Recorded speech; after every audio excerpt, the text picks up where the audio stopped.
हम यहाँ इस स्थान को तीर्थ समझ करके यहाँ आते हैं, आप लोगों के दर्शन करते हैं। आपका प्यार हमें बहुत मिलता है। गुरु जी महाराज के दर्शन किए हैं। आप भी ब्रह्मचारी जी महाराज के समकक्षी, उन्हीं की तरह से, उन्हीं की रूपरेखा लेकर के आपके दर्शन हुए। हमें बहुत खुशी हुई है। बहुत बहुत बहुत साधुवाद, बहुत बहुत धन्यवाद महाराज जी की। बोलो ब्रह्मचारी जी महाराज की जय, स्वामी जी महाराज की जय, सभी भक्तों की जय, यहाँ के संत समाज की जय, यहाँ के ट्रस्ट की मैं उनको बहुत साधुवाद देता हूँ। उन लोगों की कृपा से यहाँ ऐसे ऐसे आयोजन होते हैं। बहुत ही सात्विक आयोजन है और हम अपेक्षा करते हैं कि भविष्य में ऐसे आयोजन होते रहेंगे और हम लोगों को भी आपके दर्शनों का अवसर मिलता रहेगा। धन्यवाद। बहुत सुंदर भाव इनका, जोरदार तालियों का स्वागत। अब हमारे बीच श्री प्रेम नारायण जी आ जाएं मंच पे। एडवोकेट पवन पारिक जी आप भी आ जाएं।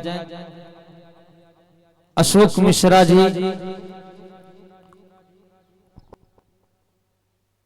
अनिल मिश्रा जी आ जाइए, जिनका नाम लिया जा रहा है आ जाइए मंच पे। पवन प्रजापति, कोमल सिंह,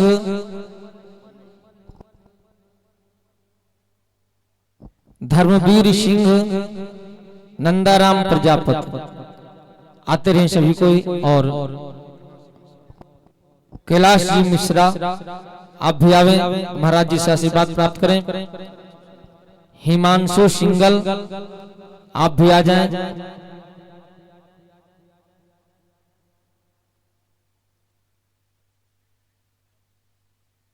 और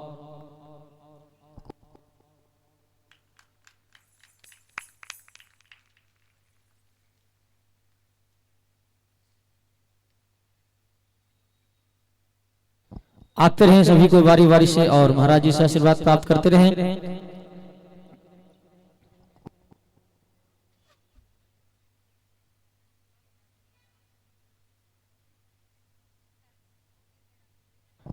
श्री राजेश मिश्रा जी आप भी आ जाएं। आ जाइए, संकोच नहीं कीजिए, आ जाइए सभी को। अशोक जी पहलवान मिश्रा जी आप भी आ जाएं। आ जाइए। सबों को महाराज जी दुपट्टा देकर के सम्मानित कर रहे हैं। सबों के नाम पर जोरदार तालियों का स्वागत।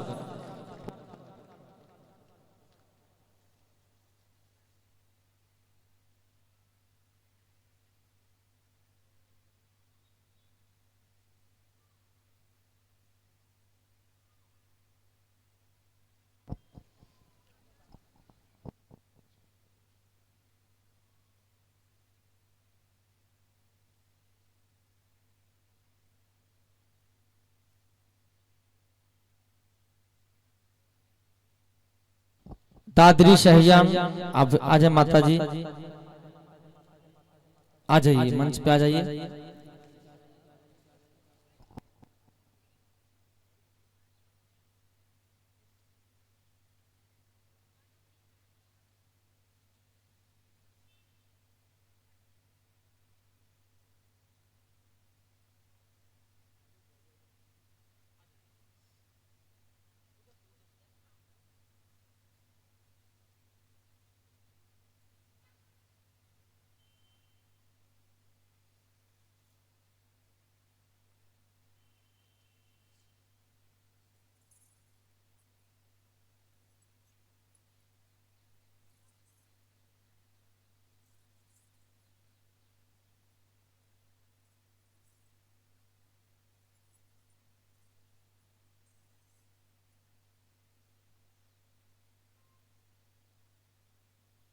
अब सावित्री माता जी अगर आए हुए हैं तो मंच पे आ जाए।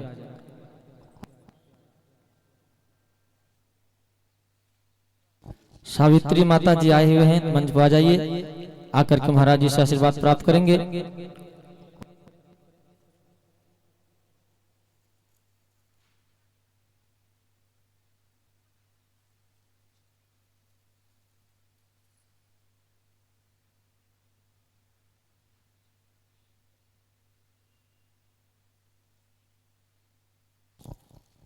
ये माता जी, सावित्री माता जी लिफाफा में सभी महाराज जी को दान राशि देकर के पुण्य प्राप्त कर रहे हैं। जोरदार तालियों को स्वागत। महाराज जी भी इनको दुपट्टा देकर के सम्मानित किए।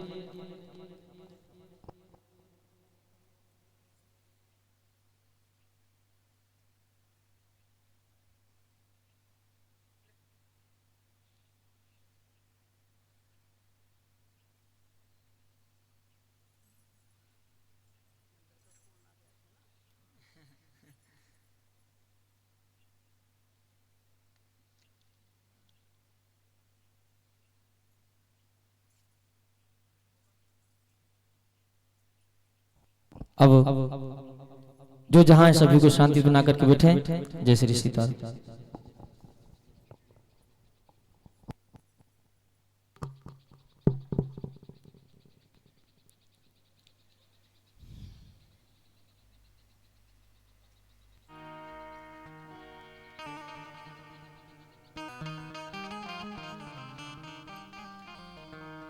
बाल चरित हरि बहुविधि कीन्हा, अति आनंद दासन कह दीन्हा।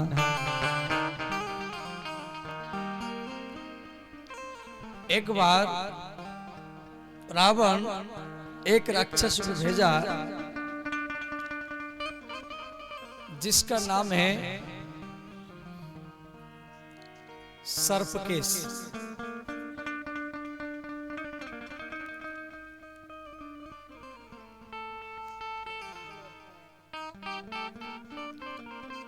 तो सर्पकेश राक्षस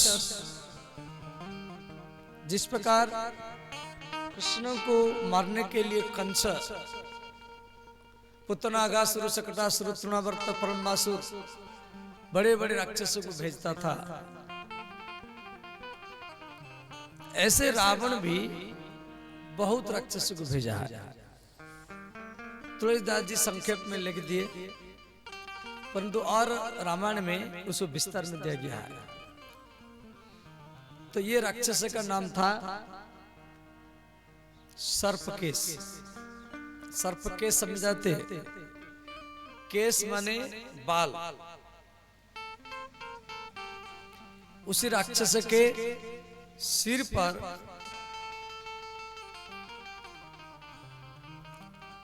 डेढ़ लाख सर्प थे। एक स्वस्थ व्यक्ति के खोपड़ी में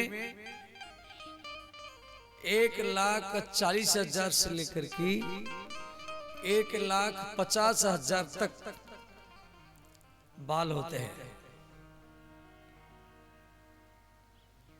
और वो जो राक्षस था उसकी खोपड़ी में जितना भी बाल है, केस है, वो सब सर्प ही थे,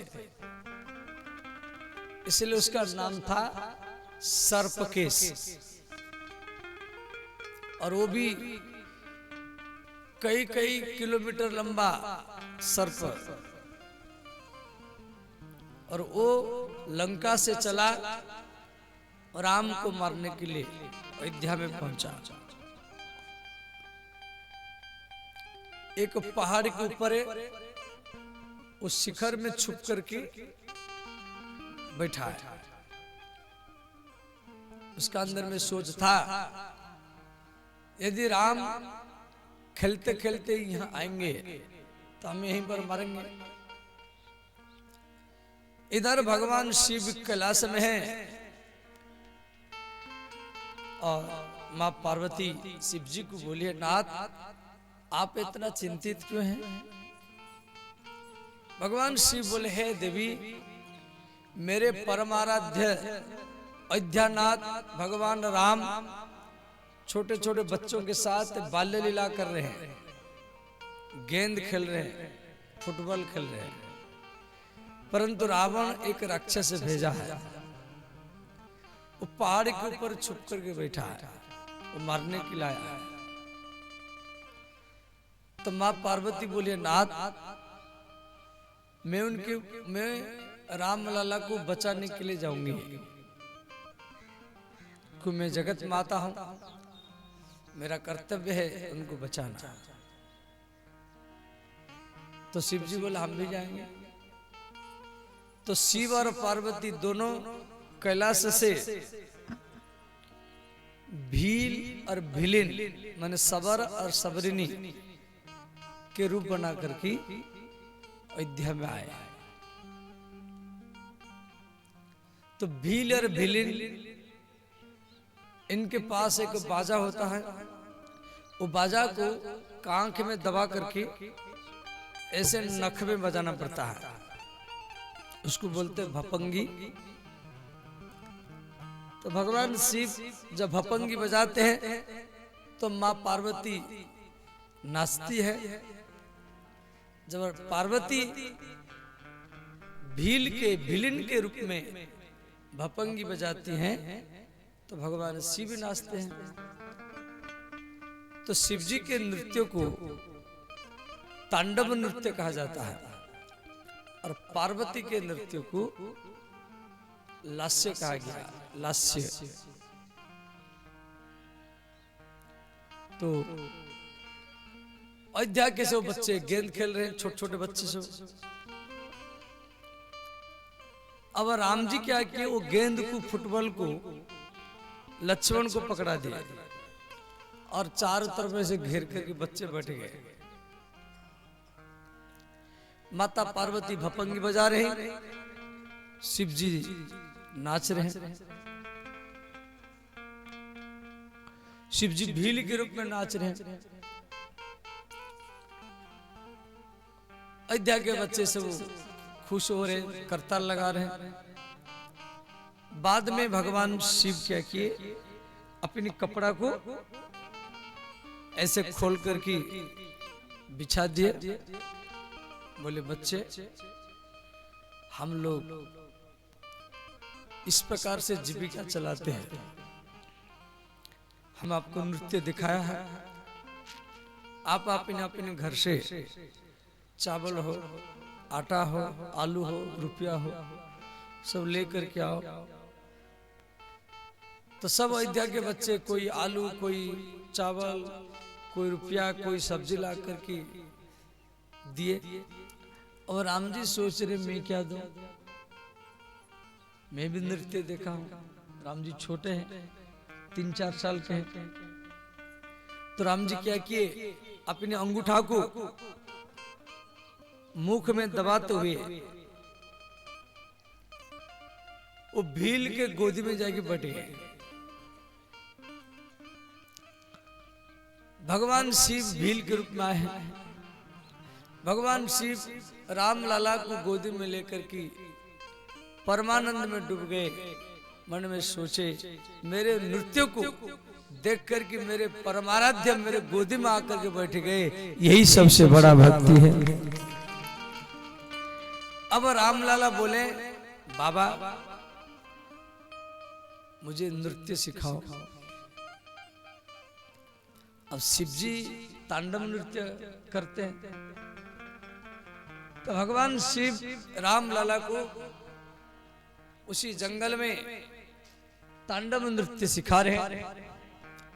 राम जी छोटे हैं। तो नृत्य की कई अंग है, जैसे समगति, विषमगति। नृत्य 2 प्रकार के होते हैं।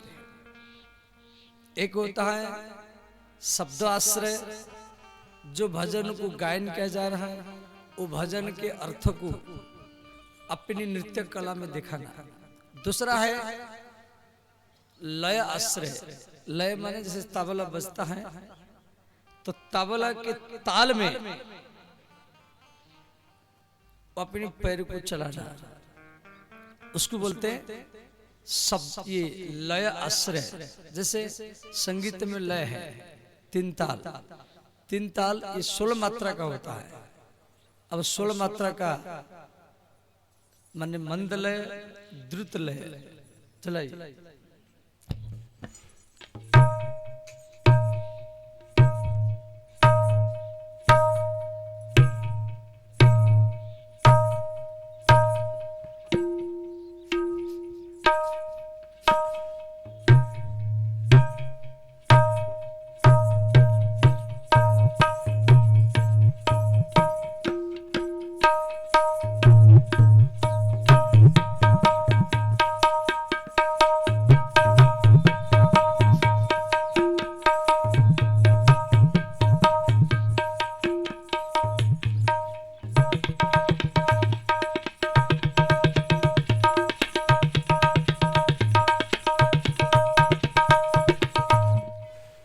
ये था मंद लय और द्रुत लय।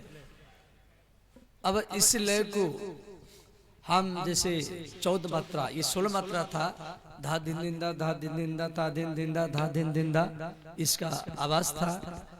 अब 14 मात्रा धीना धीना धीधीना तीना तीना तिथिना, जैसे कहरवा है, ये 8 मात्रा का होता है, 2 चरण, धागे ना तिनक धीनी, धागे ना तिनक धीनी।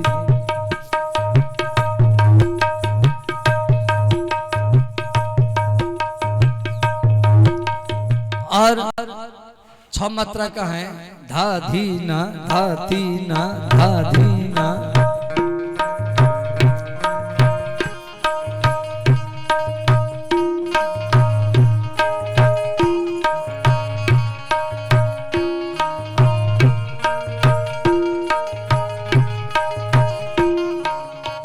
और इसको बढ़ाएंगे, ये हो जाएगा खेमटा, धाधीना नातीना, धाधीना नातीना।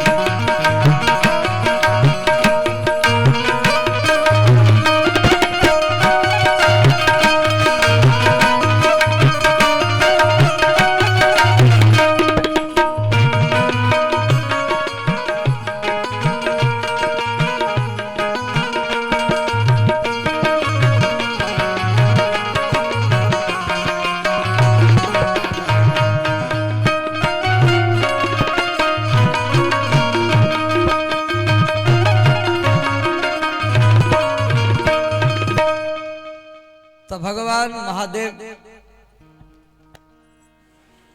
जो राम लाला को नृत्य सिखाए भील के रूप में, तो भगवान शिव बोले अब मैं जो सिखाया वो मुझे करके दिखाओ, जो आप भूल गए होंगे तो फिर मैं बता दूंगा। अब राम लाला नृत्य करने के लिए जा रहे हैं। भाई नृत्य तो अभी तो जमेगा यदि कोई मंच हो, वहां तो कोई मंच है नहीं।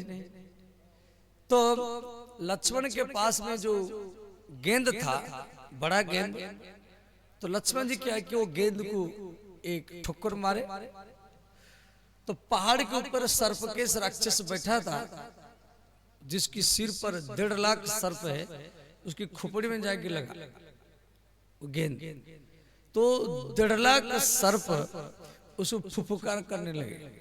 सब बच्चे भाग गए। 1-1 किलोमीटर लंबा सर्प है। तो राम जी क्या किए, सर्पकेश के खोपड़ी में छलांग लगाए। लक्ष्मण भरत शत्रुघ्न चारों भाई सर्पकेश की खोपड़ी के ऊपर छलांग लगाए, और सर्पकेश के खोपड़ी में जितना सर्प है सब उस सर्प के फन में चारों भाई नाच रहे हैं। जिस प्रकार भगवान कृष्ण काले नाग के ऊपर नाचे थे, जो आप सबको मालूम है, ऐसे ही राम लक्ष्मण भरत शत्रुघ्न सर्पकेश की खोपड़ी के ऊपर नाच रहे हैं, जो कथा दक्षिण रामायण में दिया गया है। श्री सूरदास जी के भजन है,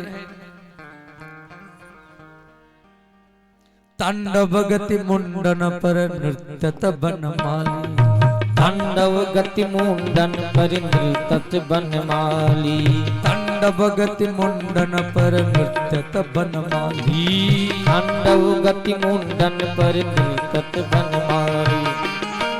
तांडव गति, शिव जी के नृत्य को तांडव कहा गया। बनमाली, वन में विहार करने वाले कौन है ना, राम। तांडव गति मुंडन पर, मुंडन माने फन, सर्पकेश की फन के ऊपर नाच रहे, और सर्पकेश के सिर पर 1.5 लाख सर्प, जो सर्प उठाता है राम जी को मारने के लिए, जो फन, उसकी फन के ऊपर राम जी नाच रहे।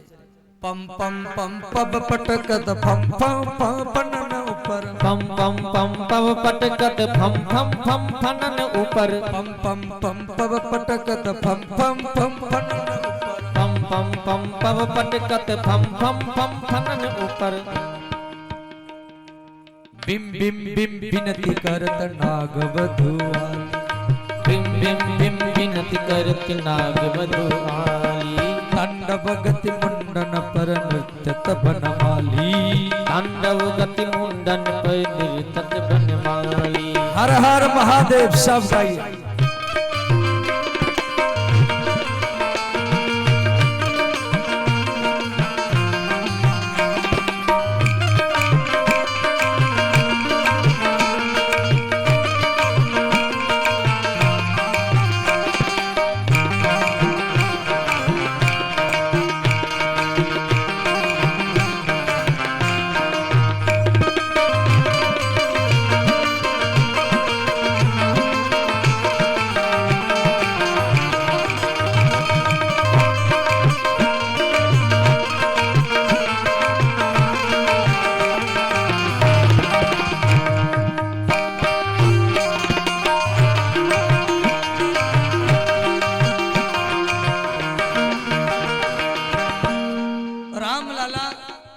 सर्प केस की खोपड़ी में नाच रहे हैं और आकाश में सनकादि मुनि और नारद आदि मुनि वो भी नाच रहे हैं। सम सम सम सनक आदि नौ नौ नौ नारद आदि सम सम सम सनकादि नौ नौ नौ नारद आदि सम सम सम सनक आदि नौ नौ नौ नारद आदि सम सम सम सनकादि नौ नौ नौ नारद आदि। और जितना गंधर्व लोग हैं वो सब आकाश में करतल लगा रहे हैं। गंग गंग गंग गंधर्व गण देत कर ताली गंग गंग गंग गंधर्व गण देत करे ताली गंग गंग गंग गंधर्व गण देत कर ताली गंग गंग गंग गंधर्व गण देत करे ताली। तांडव गति मुंडन पर नृत्य बनवाली तांडव गति मुंडन पर नृत्य बनवाली।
भजन को लिखे सूरदास प्रभु की बाणी किंग किंग किंग किन्हन जानी सूरदास प्रभु की बाणी किंग किंग किंग किन्हन जानी सूरदास प्रभु की बाणी किंग किंग किंग किन्हन जानी सूरदास प्रभु की बाणी किंग किंग किंग किन्हन जानी। चम चम चम चरण धरत अभय भयो काली चम चम चम चरण धरत अभय भयो काली। तांडव गति मुंडन पर नृत्य बनमाली तांडव गति मुंडन पर नृत्य बनमाली। पम पम पम पम पटकत फम फम फम फनन ऊपर पम पम पम पम पटकत फम फम फम फनन ऊपर। बिम बिम बिम बिनती करत नाग वधु आली बिम बिम बिम बिनती करत नाग वधु आली। तांडव गति मुंडन पर नृत्य बनमाली तांडव गति मुंडन पर नृत्य बनमाली। हर हर महादेव।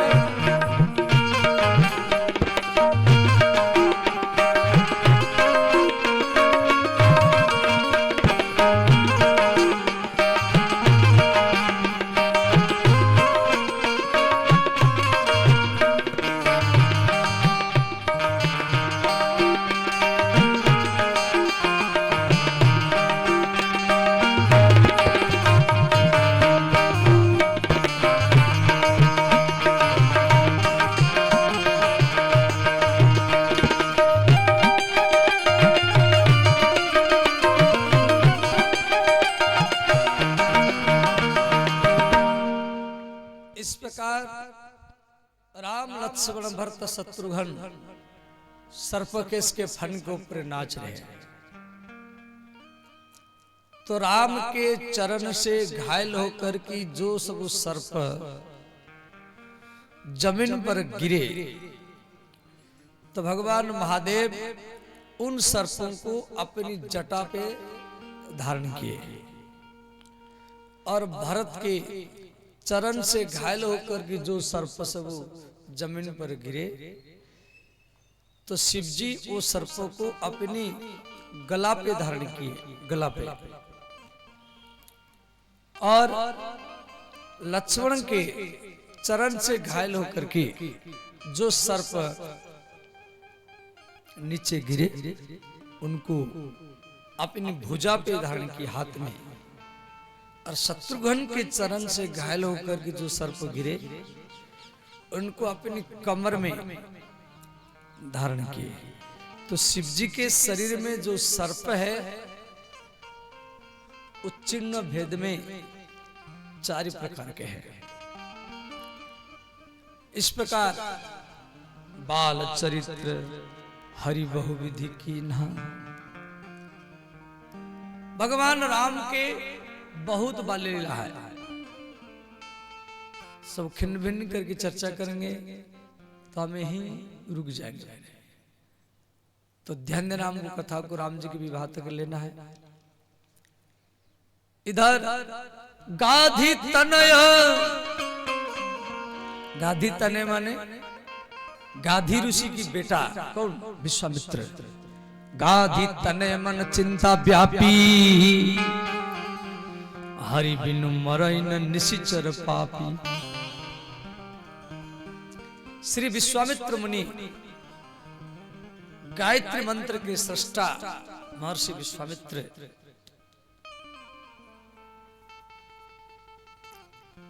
ये गायत्री मंत्र के सृष्टा है। पूज्यपाद श्री ब्रह्मचारी महाराज ये गायत्री मंत्र के कई पुरस्चरण किए हैं, कई पुरस्चरण वृंदावन में किए, हरिद्वार में किए हैं, जगह जगह में किए। एक बार ये भी गायत्री मंत्र जाप करते थे, दीपक बुझ गया,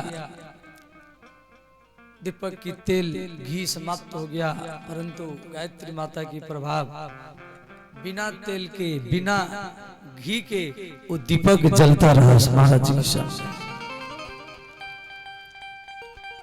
माता गायत्री वो अपने भक्तों को नाना प्रकार की रिद्धि सिद्धियां देती हैं। तो गायत्री मंत्र के सृष्टा श्री विश्वामित्र मुनि जो बक्सर जिला में रहते थे, बिहार में एक बक्सर जिला है,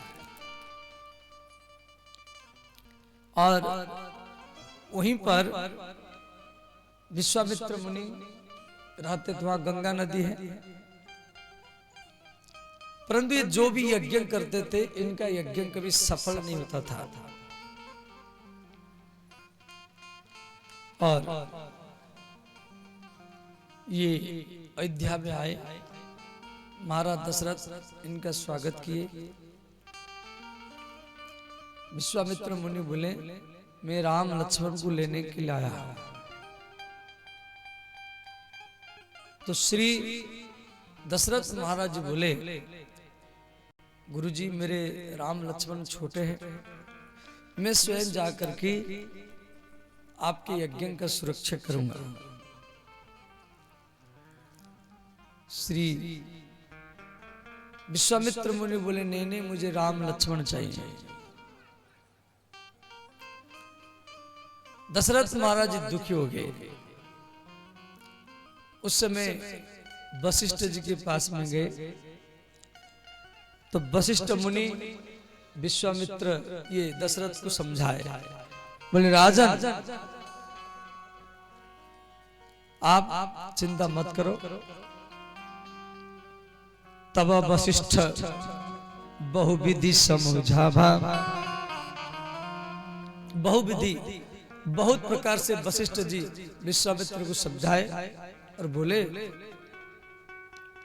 आप राम लक्ष्मण को दे दो।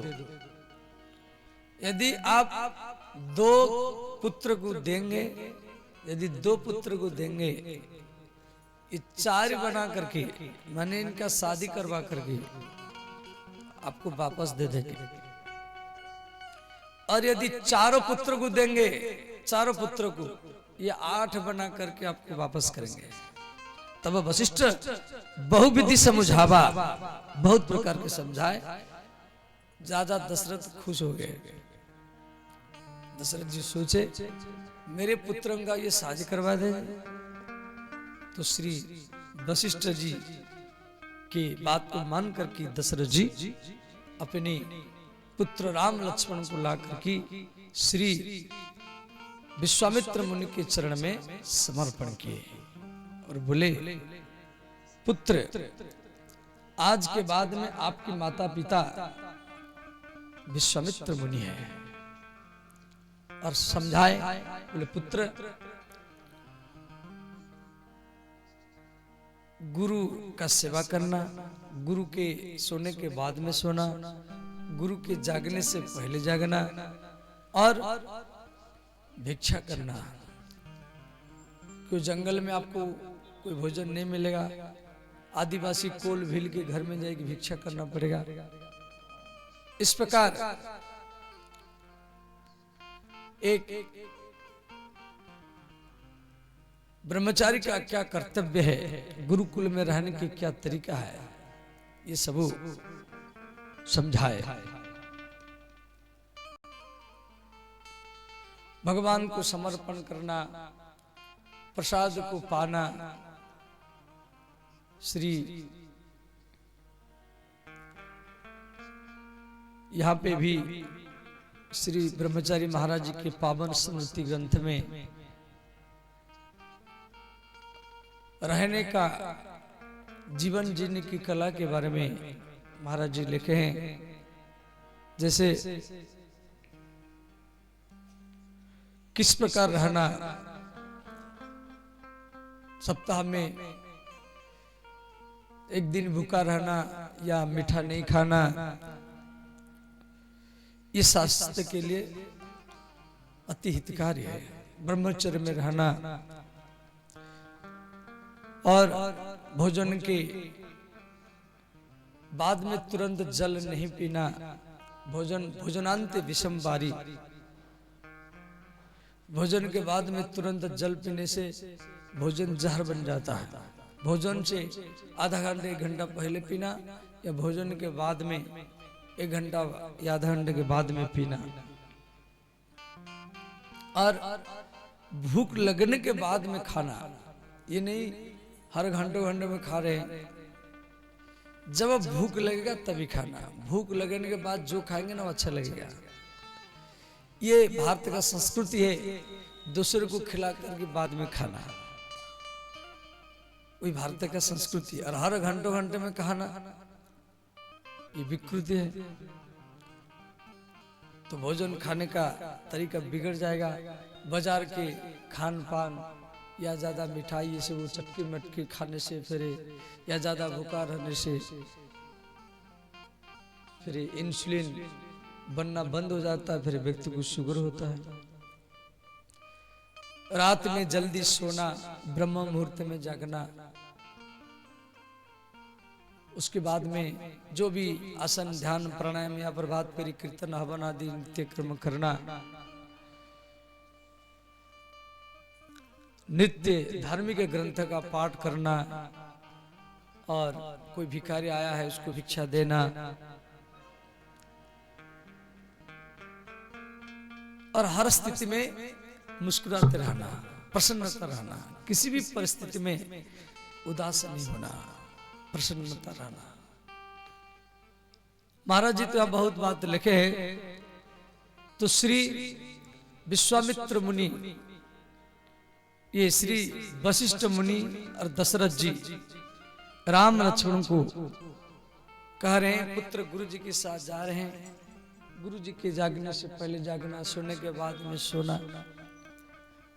तो विश्वामित्र मुनि के साथ राम लक्ष्मण जा रहे हैं अयोध्या से बिहार।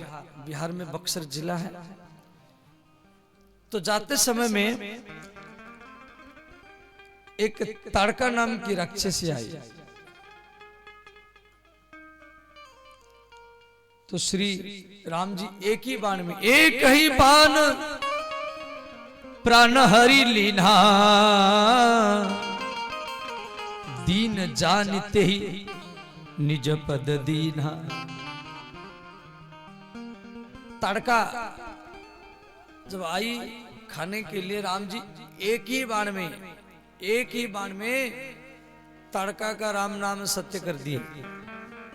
दीन जान निज पद दीना, भगवान राम तड़का को तो मारे परंतु उसको वैकुंठ भेजे, नरक नहीं भेजे। अब थोड़ा विचार करो, जो तड़का राम जी को मारने के लिए आई थी, खाने के लिए आई थी, राम जी उसको वैकुंठ लोक को भेजे।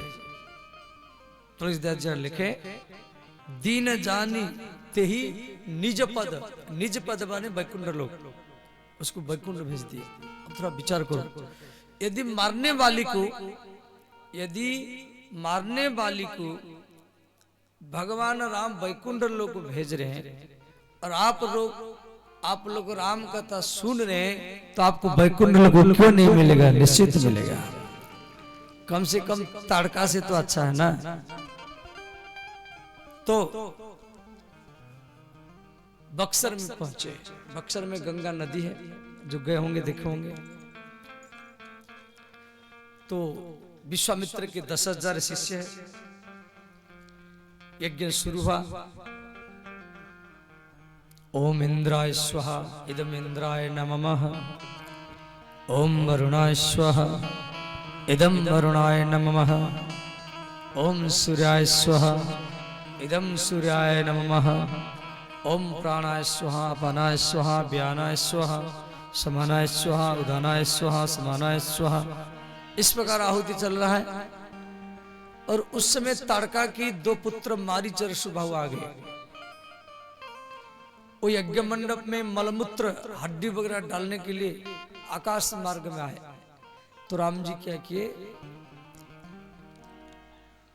श्री पावक सर सुबाहु को मारा, अग्नि अस्त्र में सुबाहु को मार दिए और बिना फन के बाण मारीच को मारे। मारीच को जान से नहीं मारे, उसको उड़ा करके लंका में फेंक दिए। अब थोड़ा विचार करो, बक्सर जिला ये उत्तर प्रदेश और बिहार के बॉर्डर में पड़ता है। वहां से राम जी का बाण बिहार पूरा, फिर बंगाल, फिर झारखंड, फिर उड़ीसा, फिर आंध्र प्रदेश, तेलुगु, फिर उसके बाद में केरल, फिर भारत और लंका में 100 योजन का समुद्र, 100 योजन माने 12 किलोमीटर का समुद्र, फिर लंका माने कम से कम 4-5 हजार किलोमीटर। राम जी का बाण वो मारीच को लेकर के लंका में पहुंचाया। इससे वो सीता हरण के समय में ये भी काम आएगा, इसलिए उसको मारे नहीं। उस समय विश्वामित्र मुनि के पास में एक पत्र पहुंचा। विश्वामित्र मुनि बोले, राम, राजा जनक अपनी पुत्री सीता के लिए एक स्वयंवर रचना किया है। शिव धनुष है, वो धनुष को जो तोड़ेगा वो सीता जी का पति होगा। निमंत्रण राजा जनक ने भेजा है, तो आपकी इच्छा है तो हम चले। राम जी बोले, गुरु जी अवश्य जाएंगे, हम तो भी देखेंगे ये शिव जी का धनुष कौन तोड़ता है। तो भगवान राम, लक्ष्मण और विश्वामित्र मुनि, उनके 10,000 शिष्य वो बक्सर जिला से, फिर वहाँ सीतामढ़ी जिला, ये सब नेपाल में जनकपुर है, वहीं से वो मिथिला की ओर जनकपुर की ओर जा रहे हैं। रास्ता में एक पत्थर पड़ा हुआ है। वो पत्थर माने कोई स्त्री पत्थर बन गई है। वो पत्थर स्त्री का आकृति का था। तो राम जी देख कर के बोले, गुरुजी ये कैसा पत्थर है? और इस आश्रम में ना कोई पेड़ है, ना कोई वृक्ष लता है, ना कोई चिड़िया है, कोई चींटी तक भी नहीं है। ये कैसा आश्रम है? तो तो विश्वामित्र सुनकर के उदास हो गए। बोले राम, ये पत्थर नहीं है, ये गौतम की पत्नी अहल्या है। गौतम नारी साप बस उपल देह धरी धीरे, चरण कमल रज चाहती, कृपा करहु रघुवीर। उपल मने पत्थर। गौतम की पत्नी अहल्या, अहल्या जो है ये ब्रह्मा जी की बेटी है। संसार में जितना सब सुंदरता है, इन सुंदरता को इकट्ठा करके ब्रह्मा जी एक कन्या बनाए। वो कन्या का नाम पड़ा अहल्या।